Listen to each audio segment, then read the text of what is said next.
Hi, everybody. Welcome to the Pete Torre Show and episode 28. Before we move on, as I always do, I want to thank my sponsors, Miami-Dade College and the Health Channel.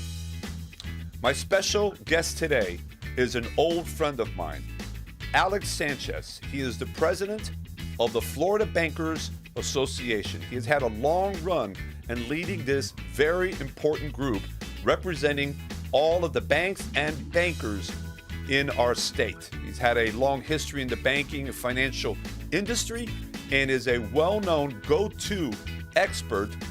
Numerous times has appeared on Fox and some of the more important programs about the economy.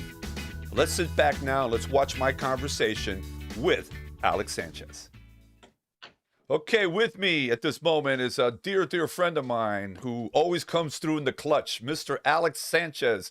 What's going on, buddy? Hey, Pete, good to see you. I send you my most personal regards for the holidays. Merry Christmas to you and your family. I'm sorry that we're not there in person to do this, but Zoom is pretty good, isn't it? It's become a way of life. I mentioned on a video I shot about a month ago that the new model for growing business, growing the economy is a hybrid model. It's between all the Zoom and the virtual stuff and the face-to-face meetings. So it's, I think it's good. That's our new reality moving forward. So COVID finally pushed it over the top. And even though there was some stuff going on, this made it happen there. Hey, Alex, there's important things to talk about. You've been doing just an amazing work with the Florida Bankers Association and speaking on behalf of the industry and on all the great programs and on Fox and all of that. Before we get into the issues of the day and what's going on, because I know you've got some passion and some clear-cut opinions on what's going on. A little bit about you, Alex. I don't know if that's been asked lately of you, but I can tell everybody that we faced each other on the basketball court in our senior years in high school when Right. Alex was a star at Miami High, and I came from a very small school called Pace, but we actually took you to overtime at your court. Right.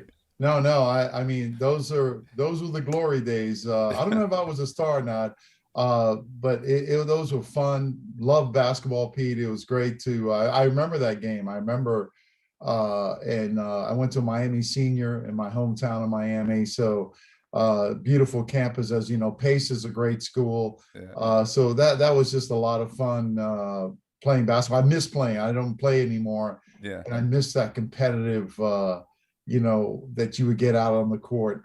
So those are great days. Those are great days, man. And I know that, and I want to salute you because I know you served our country in the military, and I know how important that is to you. And I remember you telling a story one time. You were in an airport somewhere and waiting to get on a plane at the gate, and all of a sudden a group of soldiers walked in, and everybody, if I remember this correctly, stood up and gave a standing ovation to these guys walking through, and you choked up when you shared that story. No, thank you, Pete. Look, I ask everyone, all groups that I speak to, all your listeners, Pete, please, whenever you see one of the courageous men and women who serve our country, sometimes people don't know what to say, Pete.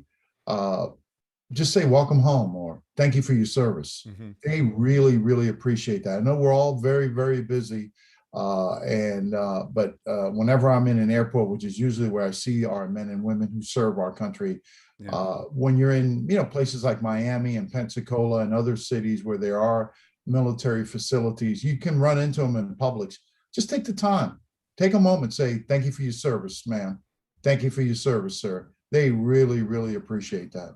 They really do, and we just got to keep them in our minds, not just on Veterans Day or 9/11, or 365 days of the year, because exactly.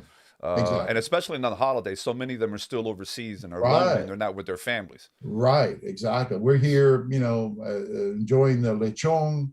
We're having a grand old time.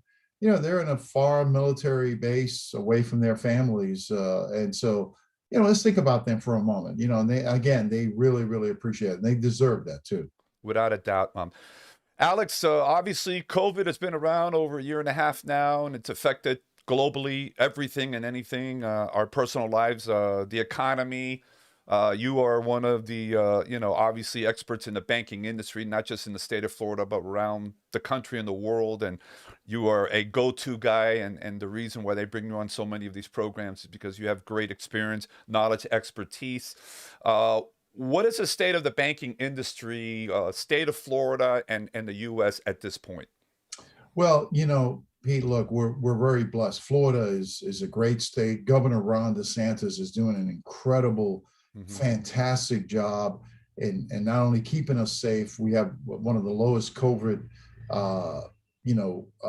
caseload than any other state in the country. But we're also been open for business, because at the beginning of this pandemic, Pete, you could go to a big box retailer to buy a bicycle, but you couldn't go to Pete's Bike Store on US 1 to buy a bike because Pete's Bike Store was closed.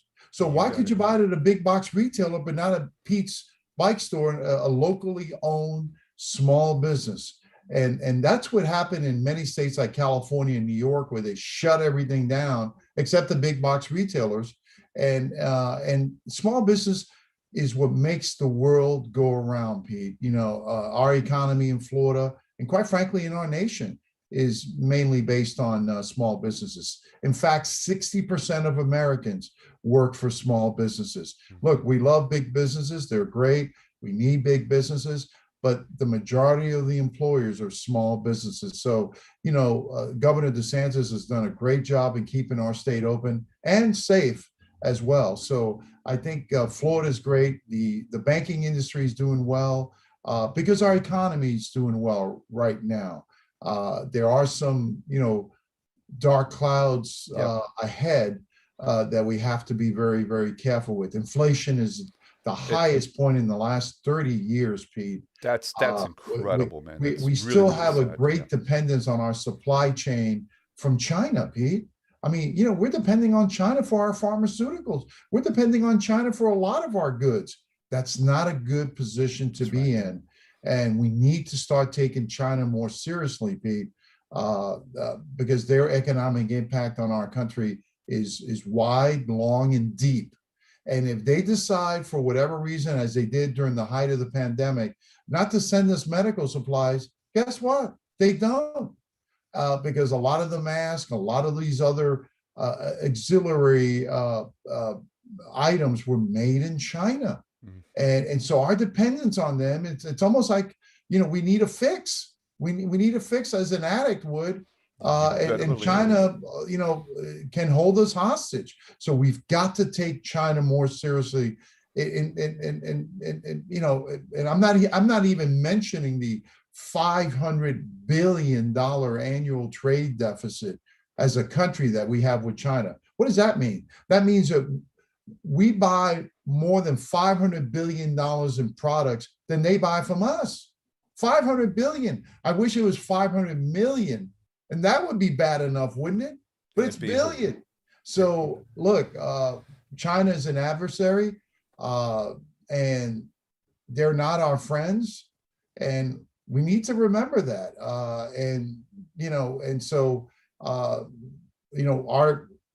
The president and his administration have got to take China seriously, because there's some real concerns there. I mean, China's not for freedom. Look what happened to Hong Kong. I mean, they've already changed Hong Kong. If you speak up in Hong Kong and protest, they just passed a law last summer. You're sent to the mainland, never to be heard from again. That's why things have quieted down, and there's no more freedom protests in Hong Kong. Quick story, Pete, when I lectured at the University of Edinburgh in Scotland a couple of years ago on trade with China was the topic. The dean of the business school did a reception for me. As I met with different students and faculty and business leaders, I met two students from China, and I said to them that I felt like a citizen of China over 25 years ago, because I was glued to the television watching the students protest for freedom in Tiananmen Square. And those two students looked at me and asked me, what was Tiananmen Square? Yeah. That's not And surprising to Pete, hear that. I was like astonished. I was like, you don't know what Tiananmen Square was? China has removed that from the history books uh, of China. Yep. Yep. I mean, with all the age of technology where you can look at your phone and Google something, these two young Chinese business students studying in the United Kingdom, and they're privileged, didn't know what Tiananmen Square was because it's been erased from Chinese history. That's who we're dealing with, China and President Xi. And it's like you said, you would hope that our current administration would realize beyond the fact that, yeah, we got to play in the sand together. We gotta, it's got to be cooperation. They have no sense or any intent to cooperate. Just like you said, their intent is to dominate and control and to exert their power. And you're talking about wide, height, wide, deep. They've been investing and have properties all over South Florida, and that's been for a few years already. This is nothing new. We don't know how many people have invested, how many Chinese have invested in South Florida and their own properties and businesses here. So this is something that, like you said, has to be taken seriously, and we've got to play fair. We really have to play fair. That's what the previous administration was moving towards doing, and I think we've got to get back to that because let's not fool ourselves. We can think we're the number one power in the world, and we've been like that for years, but these guys are right there with us and could overtake us if we're not careful. Alex, recently, of course, Congress passed a massive, massive bill, the infrastructure bill, the forget what Biden calls a better back bill. I can't remember what I said. All I know is from a person that is not in the industry like you, I'm looking at all those numbers and they're thrown around trillions like there were hundreds of dollar bills going around. And it's great that all this infrastructure, it's coming, all this money and the roads and the trains are going to be built. But what is it doing and will do for our economy here and globally moving forward? Look, Pete, infrastructure. I think the bill that was passed was agreed to by both sides. Right, I correct. feel better about that bill. Whenever you have a major bill like that, it's always good to get bipartisan support. Yeah. And so some bipartisan support was received on that. And so, yeah, do we need to, work on our bridges and roads and improve infrastructure? Sure. This new bill, this other bill now that President Biden wants to pass, which is a $3 trillion, in addition to the 1.9 trillion that the bill you're referring to, has all sorts of goodies in the goodie bag in there, and it has nothing to do. It's just build back better, as President Biden says. And here's my concern with both bills, the one that was passed and the one now that President Biden and Nancy Pelosi are working on. It's like saying, Pete, if I saw you and you told me you just bought a brand new car, and it was a 2022 model of the highest, most expensive, most luxurious Rolls Royce that you can buy. The first question I would ask you as a friend of yours, Pete, is, Pete, my God, nice car, but Jesus, that costs like what, 200,000? Can you afford that? You afford that. And if your answer is no, Alex, I just put it on credit, and as I did on a worldwide cruise that I'm taking, I'm also putting that on credit. And how do you like my new clothing line? I just spent $300,000 in clothes, and I also put that on credit. At some point you got to say, well, wait a minute. As a friend, I would say to you, Pete, my God, you can't afford all this. You just can't keep putting stuff on credit.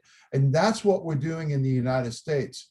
We're running up national debt like you wouldn't believe, Pete. Right now, our national debt soon will be $32 trillion. This president will raise the national debt $5 trillion in just the 1 year that he's been in office. And so, but there's blame on both sides of the aisle on this one, Pete. Just 21 years ago, our national debt stood when President George Walker Bush took over the presidency of this country. Our national debt was $5 trillion. Right. That seems like chump change compared to 32 trillion today. I mean, it's gone up, 27 trillion dollars in 21 years. I mean, we can't continue at this pace. And the number two buyer of our securities so that we can finance this debt is China, because they buy our treasury bills. So Pete, every American should be concerned about this so that we can inform our elected officials that we're tired of running up credit card debt in this nation because we're spending money, Pete, we simply do not have. No matter what the cause, no matter what the reason, even if it wasn't a Rolls Royce, even if you just told me, Alex, I just donated to a charity $400,000. I would say, Pete, wow, that's a great charity. That's great what you did. Oh my God. But Pete, can you afford that? And you would say, no, I did it on my credit card.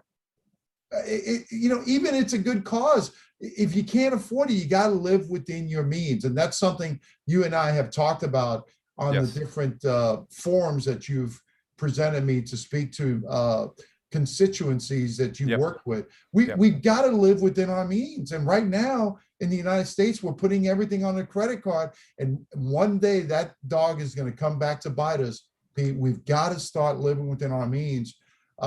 Because like I said, just 21 years ago, our national debt was $5 trillion compared to today, which is at 32 trillion. 32. I'm very concerned about that. It's Pete. alarming. It's living in a fantasy world. I also believe that there are things that are needed, but we are also enabling a significant portion of our population. We can have another conversation about, taking away that ambition to build your own business and succeed and grow your family. If too many things are giving out, that takes away the inspiration or motivation to do any of that. Alex, to close it off, and you and I can talk for hours here, man. And so we got to do this again really, really soon. What would you like to share with the viewers that are with us at the moment? Well, Pete, look, I'm very concerned. We need community banks in our country. Community banks play a vital role. And while community banks only have 21% of the market share in the banking space, they give 50% of small business loans out of less than $1 million.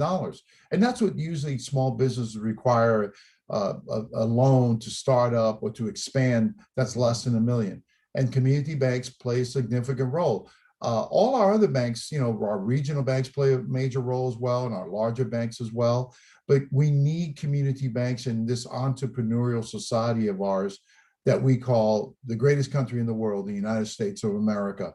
And I'm just concerned that the policies coming out of the Biden administration, like this outrageous, outlandish, an abusive proposal that for now has died, that many Americans were really upset about. It was an intrusion of privacy like we've never seen before. The Biden administration was requiring all banks to report all the banking activity of every American to the IRS. Why?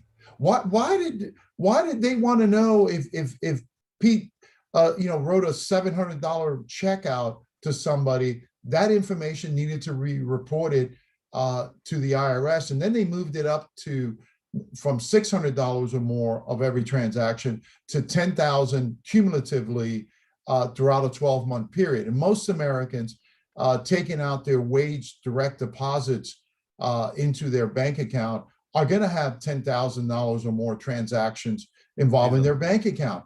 And these are hardworking Americans, and the Biden administration wanted the IRS to know everything about them, and that was very troubling.